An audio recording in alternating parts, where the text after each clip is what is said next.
Howdy guys, my name is McKenna Gilmore, and today I'm going to be talking to y'all about why I believe that homelessness is truly solvable.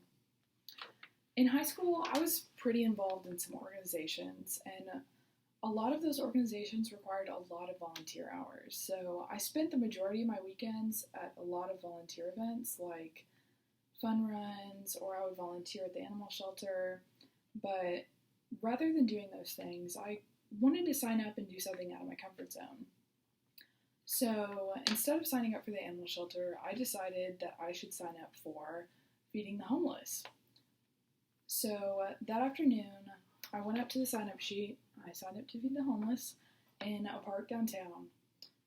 But let me emphasize that people my age just didn't go downtown at night.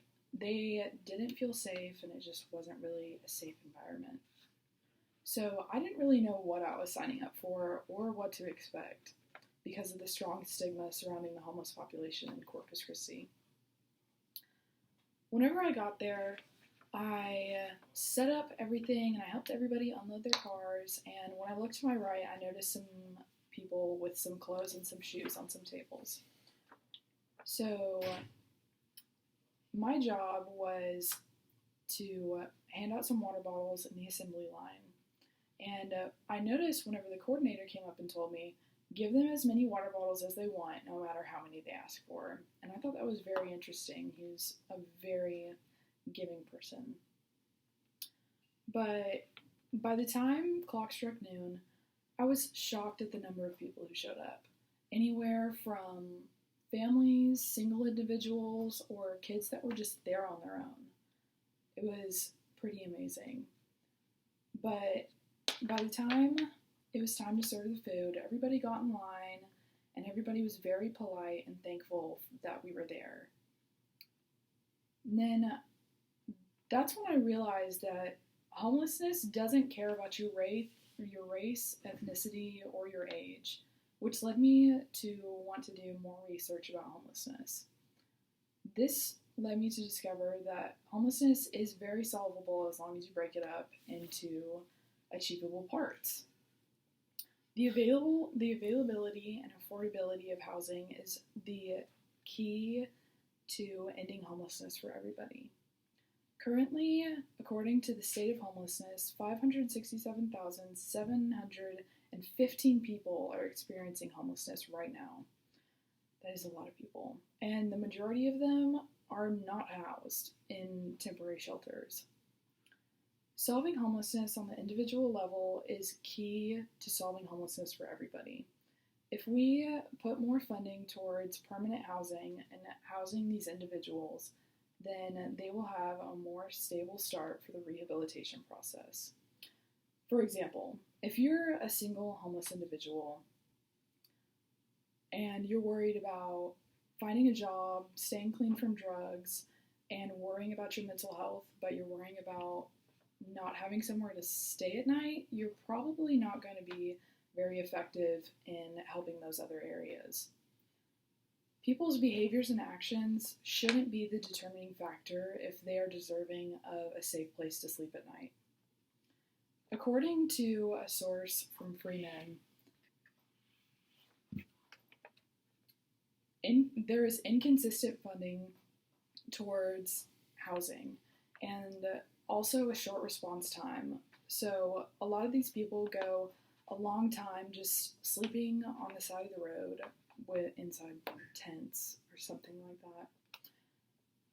Along with having a stable place to sleep at night, communities need to be taking responsibility by taking quality data on their homeless population to monitor progression, to see if this unsolvable problem truly is staying the same, getting worse, or improving.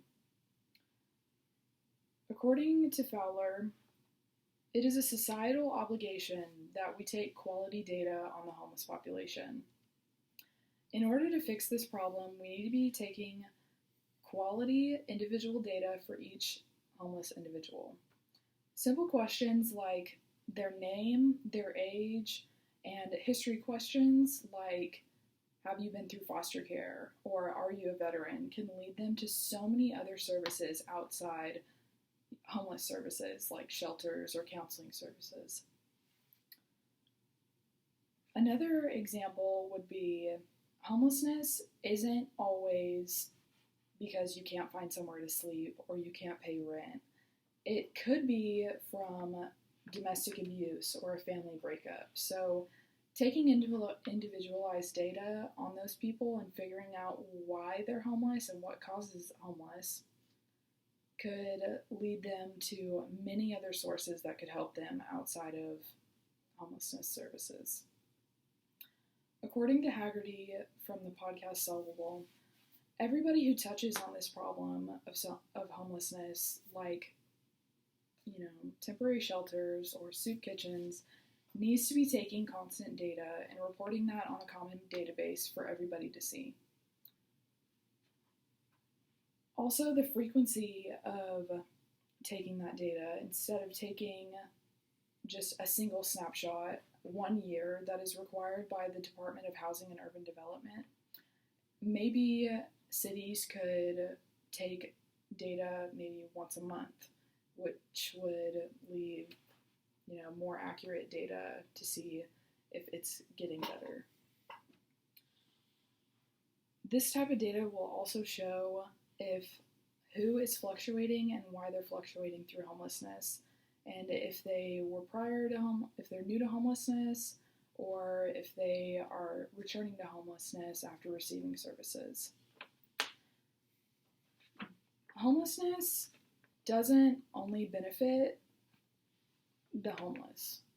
It also benefits the taxpayers in cities that are trying to throw money at the problem and to fix homelessness. Homeless people are often seen as individuals who want to retract from society and not use public facilities or services like healthcare, or an example is a library, but in turn, they end up using those services the most. For example, if there was a single individual homeless person, he would most likely be in and out of the hospital because of the health problems and risks relating to homelessness. So that problem often falls on the taxpayers in the city. According to Haggerty from the podcast Solvable, most homelessness prevention efforts costs show up in the healthcare and criminal justice systems, leaving a lot of extra tax money and charges going to local taxpayers. The benefits of reducing taxes on healthcare and criminal justice are so large that we could put that extra tax money towards things that we actually need, like improving roads or improving school systems. There truly is hope for ending homelessness as long as we break it up into these easy parts of addressing the availability and affordability of housing, taking quality data, and realizing that it is more cost-effective to directly address the problem of ending homelessness rather than avoiding it and throwing money at things that aren't very beneficial.